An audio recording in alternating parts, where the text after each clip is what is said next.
Salut à toi, pensée du jour numéro 411, si je ne me trompe pas. Comment mesurer et ensuite faire progresser sa zone 2? Ça va être le sujet du jour. Donc comme tu le sais, la semaine dernière, je l'ai passé en compagnie de Sam Laidlow, son père Richard, sa mère Michelle, son frère Jake et un groupe de coachs dans le sud de la France, chez Sam, pour parler testing, pour parler entraînement et pour optimiser ses entraînements en vue de non seulement l'Ironman de Nice qui se déroulera en septembre, mais surtout sur son développement ces 5 prochaines années, étant donné que Sam considère qu'il a encore 4-5 ans de développement devant lui avant de vraiment être à la pointe de son potentiel. Donc voilà, le fait de faire deuxième à Kona déjà maintenant, c'est pas mal du tout. Et donc dans ce contexte-là, c'était intéressant de voir Richard utiliser notamment des prises de lactate durant ses entraînements pour contrôler son intensité, pour voir où il se situait par rapport à différents types d'efforts. C'est toujours intéressant d'être dans l'univers ou dans l'écosystème de quelqu'un d'autre et de voir comment ils opèrent avec ces différents outils de travail. Et donc dans le contexte de cette pensée du jour, cette petite anecdote, comment mesurer et faire progresser sa zone 2. Donc, si tu n'as pas accès à une mesure interne physiologique telle que le lactate, moi je te conseille toujours de travailler au ressenti, d'accord? C'est-à-dire avec un ressenti de 1 à 10, 1 étant le repos quasi complet ou de la marche très très facile, et 10 étant l'effort le plus intense que tu puisses fournir. Bien sûr, le temps d'effort va jouer là-dedans, mais de manière générale, c'est sur cette échelle qu'on va jouer. Et pour la majorité de tes séances de basse intensité, tu devrais rester entre 2 et 3 sur 10. Donc des efforts extrêmement légers. Tu devrais pouvoir maintenir une conversation durant ces efforts. Tu devrais pouvoir ressortir de ta séance sans aucune douleur, congestion musculaire ou quoi que ce soit. Tu devrais pouvoir maintenir une fréquence cardiaque stable, sans dérive, sur une séance d'1 heure par exemple. Voilà, ça va être la majeure partie de tes séances. Et une fois toutes les 5-6 séances, eh ben pourquoi pas faire une séance de basse intensité, mais un tout petit peu plus élevée, de l'ordre du 4 ou du 5 sur 10. Et donc si on n'a pas de mesure physio, on va utiliser ces repères subjectifs, mais qui sont tout aussi importants que les repères internes, les repères mesurés au niveau physio, à mon sens en tout cas. C'est vraiment un aspect qui est délaissé trop souvent par la population sportive et athlétique, de se dire ah non, nous on veut des datas, ah non, nous on veut des chiffres. Ouais, c'est cool d'avoir des chiffres aussi, mais en plus de cette perception de l'effort, pas à la place de. D'accord, on n'est pas des machines, il faut apprendre à s'écouter. Et donc si tu n'as pas de mesure physio, c'est pas grave. Fais la majorité de tes séances de basse intensité entre 2 et 3 sur 10. Fais une séance de temps en temps. 20% de tes séances, 15% de tes séances de basse intensité, on s'entend bien.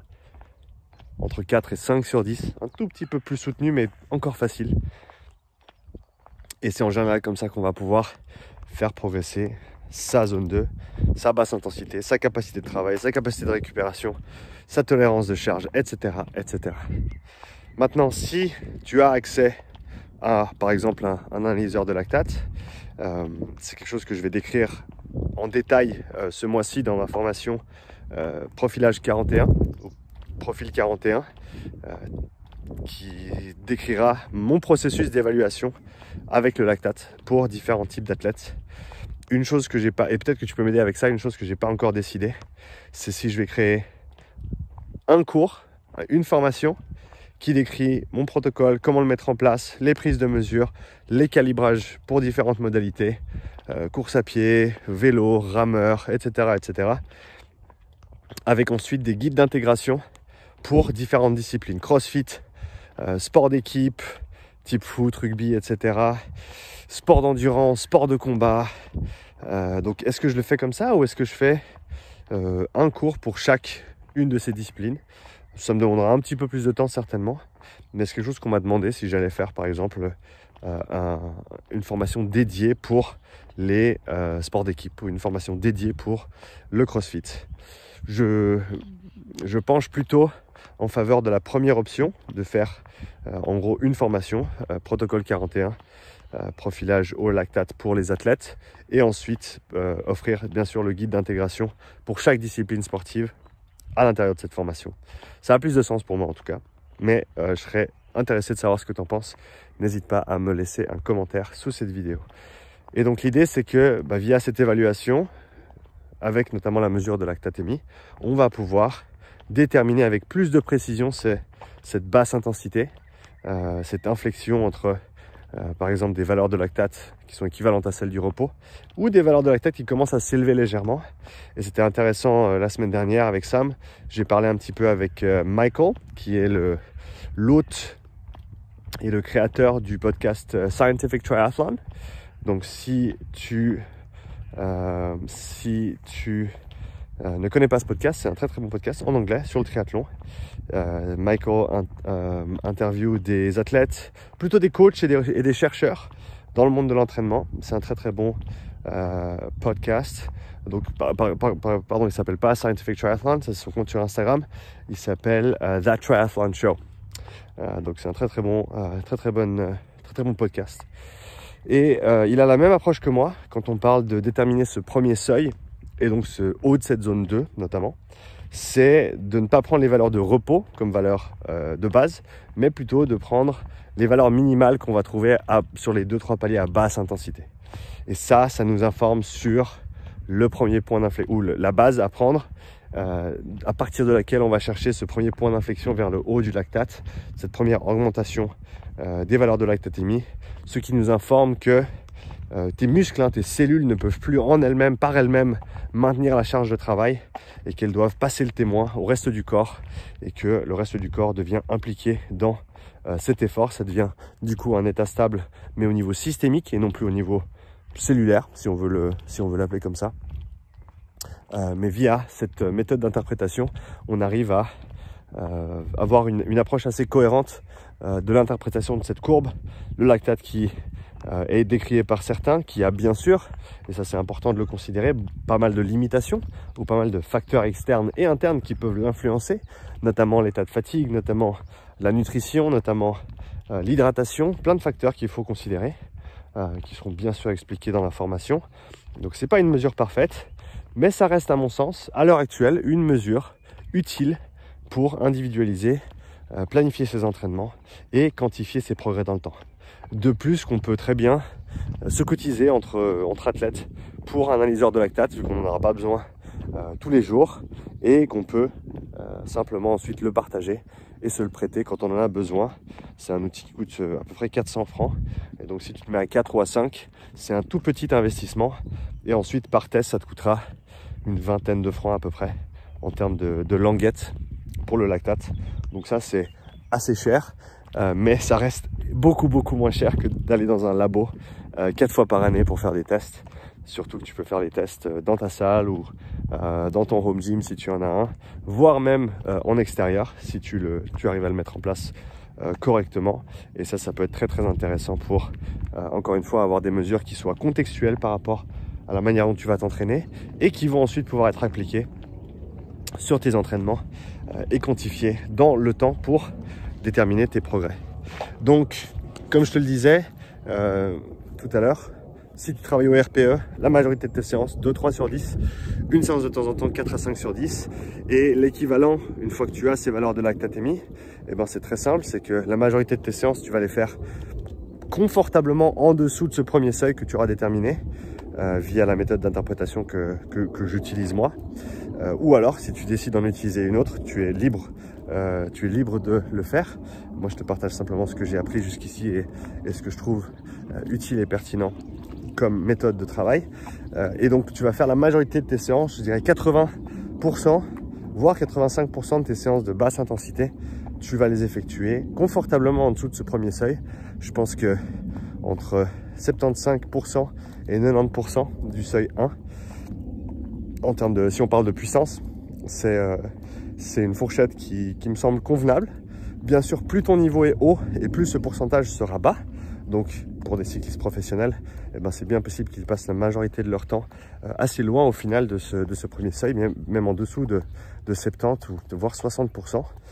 Ça va vraiment dépendre de ton niveau. Mais de manière générale, je pense que c'est une fourchette qui se tient. Donc ça veut dire simplement que la majorité de tes séances de basse intensité vont être très faciles, très faciles. Et encore une fois de temps en temps, tu vas te placer juste sur le seuil 1, voire un petit peu en dessus, 100-110%, et tu fais soit une partie de ta séance, soit ta séance à ce niveau-là.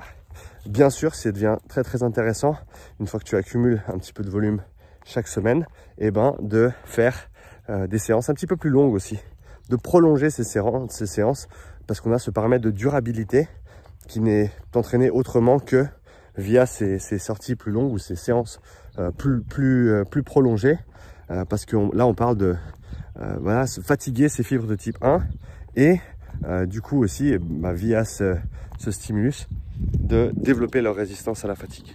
Donc ça, je pense que c'est quelque chose à inclure un petit peu plus souvent, une fois que tu commences à accumuler plusieurs heures de ce genre de travail par semaine et que tu l'as fait pendant plusieurs semaines, voire plusieurs mois, parce que je te le rappelle, ces adaptations de basse intensité, elles se font sur des échelles de mois, voire d'années.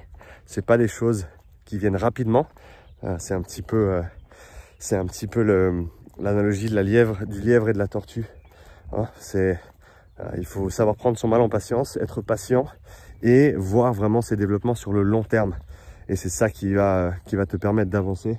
C'est pas juste de faire ça très très bien pendant 2 semaines et te dire mais où sont mes progrès, où sont mes adaptations? Eh ben, elles sont pas encore là parce que c'est trop tôt. Il faut que tu prennes plus de temps pour le faire. Il faut vraiment avoir une approche sur le moyen, voire long terme. Donc voilà pour cette petite pensée du jour. J'espère avoir bien répondu à cette question qu'on m'avait posée, qui était donc de comment mesurer et faire progresser ta zone 2. Encore une fois, je pense que soit tu mesures directement avec des valeurs internes. Ça peut être fait autrement, hein. Il n'y a pas que le lactate. Tu peux aller dans un labo, faire un test d'échange gazeux. Tu peux utiliser le Moxy Monitor, même si à mon sens, cette mesure en isolation toute seule ne permet pas une aussi bonne interprétation à l'heure actuelle qu'avec le lactate. Donc il y a d'autres manières de le faire également. Je te dis pas que c'est la seule manière de le faire. Mais donc soit tu le mesures avec des paramètres internes, paramètres physiologiques, soit tu utilises le ressenti, le RPE, et tout ce qui est entre deux, tous les calculs, malheureusement, il y a trop d'erreurs qui peut apparaître en utilisant ces méthodes. C'est clair qu'avec un pourcentage de FC cardiaque ou même de réserve de fréquence cardiaque, tu peux arriver à des valeurs qui sont justes, mais tu peux aussi arriver à des valeurs qui sont très très fausses. Et il n'y a pas moyen de le savoir, sauf si tu as corrélé ça à des valeurs physiologiques internes. Donc, soit tu mesures, soit tu travailles au ressenti. Idéalement, tu fais les deux. Voilà. Si tu as des questions par rapport à ce que je viens de dire ici, laisse-moi des questions supplémentaires, surtout sur le sujet du lactate, hein, que je vais pas mal traiter ce mois-ci, le mois prochain, le mois d'avril, vu que je vais travailler sur cette formation profil 41, protocole 41, pour le profilage au lactate. Donc profite de poser des questions sur ce sujet. En tout cas, je me réjouis de te répondre. Je te souhaite une belle journée et je te dis à bientôt pour la nouvelle pensée du jour.